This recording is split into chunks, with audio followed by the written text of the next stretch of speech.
बैठे थे वो टोयोटा का फॉर्च्यूनर था। अब पता नहीं टोयोटा का फॉर्च्यूनर, अब ऐसे मौके पर कभी कभी कई लोगों ने मुझे व्यंग में भेजा कि कोई बिल्डर माफिया घुस गया है क्या प्रधानमंत्री के कॉन्वॉय में, जो टोयोटा फॉर्च्यूनर लेकर के पहुंच गया।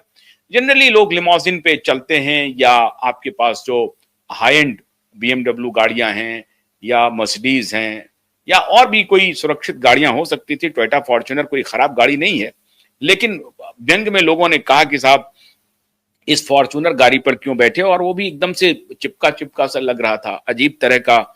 उस गाड़ी की जो बनावट थी वो भी थोड़ी सी उतनी अच्छी प्रतीत नहीं हुई जितनी की लग रही थी। हालांकि जब आप लैंडस्केप मोड में देखेंगे उसको तो लग तो रही थी बड़ी, लेकिन कुछ लोगों को निराशा हुई, तो उन लोगों ने व्यंग में कहा कि प्रधानमंत्री जी के साथ कौन उनके सलाहकार हैं जो ये फॉर्च्यूनर टाइप की गाड़ी में पुतिन जी को बिठा लिया। खैर, अब इसके ऊपर प्रधानमंत्री जी की निगाह होगी, वो देखेंगे, ध्यान देंगे कि किस गाड़ी में बैठना चाहिए, किस गाड़ी में नहीं बैठना चाहिए, ये तो अलग विषय है। लेकिन हमने जो आपको बताया कि मौलाना मुनीर की नींद खराब है और डोनाल्ड ट्रंप की नींद खराब है, उस पर चर्चा करेंगे। पुतिन क्या खाना खाए हैं, कल उनका प्राइवेट डिनर कैसा हुआ है, संजीव कपूर ने शायद उनके लिए खाना डिश तैयार किया था, ये सब आप टेलीविजन मीडिया के माध्यम से हर पल की जानकारी आपको मिल रही है।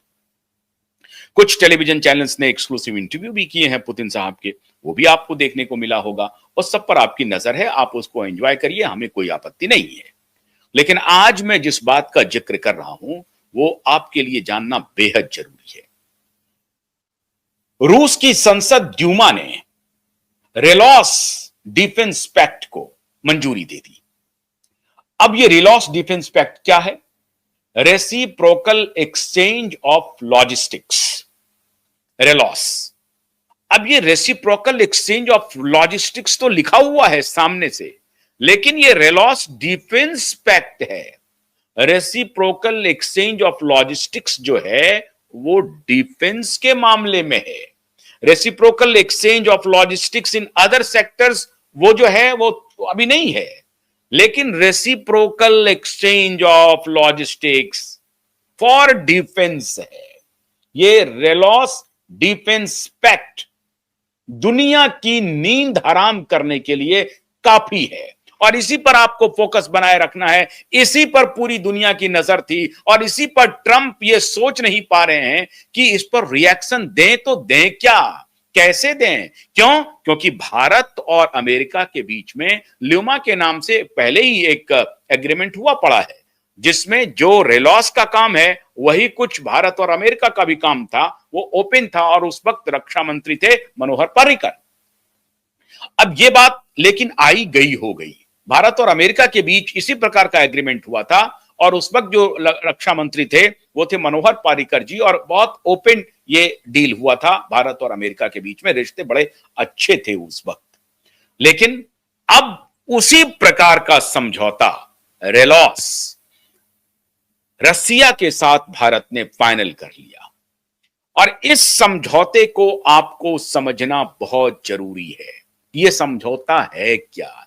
इस समझौता से आखिर में नींद उड़ी कैसे, और खास तौर से पाकिस्तान की नींद उड़ी कैसे, आईएसआई की परखचे कैसे उड़ गए, उनके सारे ऑपरेटिव्स जो बांग्लादेश, पाकिस्तान, नेपाल, श्रीलंका में काम कर रहे हैं और मालदीव में काम कर रहे हैं, भारत को जो घेरने की तैयारी है अपने बड़े आका सीआईए के तरफ से, वो सब के सब ध्वस्त हो गए और ध्वस्त हो जाएंगे आने वाले दिनों में।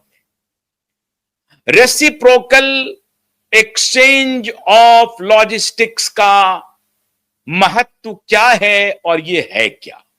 भारत में अब रूस की सेनाएं रह सकती हैं और भारत की सेनाएं रूस में रह सकती हैं। समझिए बात आप। भारत की सेना रूस में, रूस की सेना भारत में।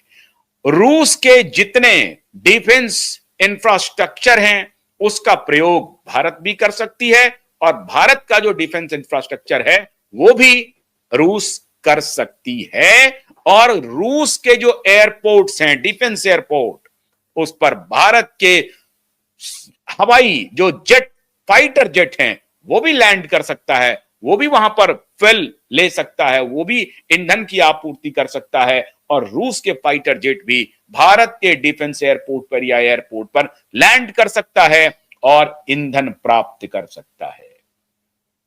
इतना ही नहीं, दोनों सैन्य अभ्यास कर सकते हैं, दोनों की ट्रेनिंग चल सकती है, टाइम बॉन्ड तरीके से चलेगी, एक दूसरे के साथ मिलकर के चलेगी, और दोनों अपने इंफॉर्मेशन को भी शेयर करते रहेंगे अंतरराष्ट्रीय स्तर पर, कहां पर कैसे कैसे मूवमेंट चल रहा है।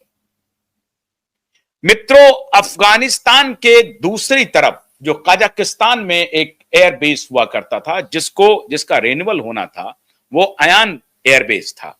अयान एयरबेस का जब रिन्यूअल भारत के साथ जो कॉन्ट्रैक्ट था जब नहीं हुआ, तो बहुत निराशा हुई थी कि ये देखिए रसिया को ये सब कुछ करना था, लेकिन रसिया ने उसको रिन्यूअल नहीं किया।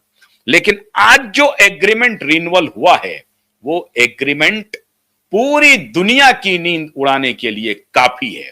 इसीलिए मैंने कल भी आपको कहा था कि पुतिन की भारत यात्रा नींद उड़ा देगी, बेचैन कर देगी पुतिन की भारत यात्रा।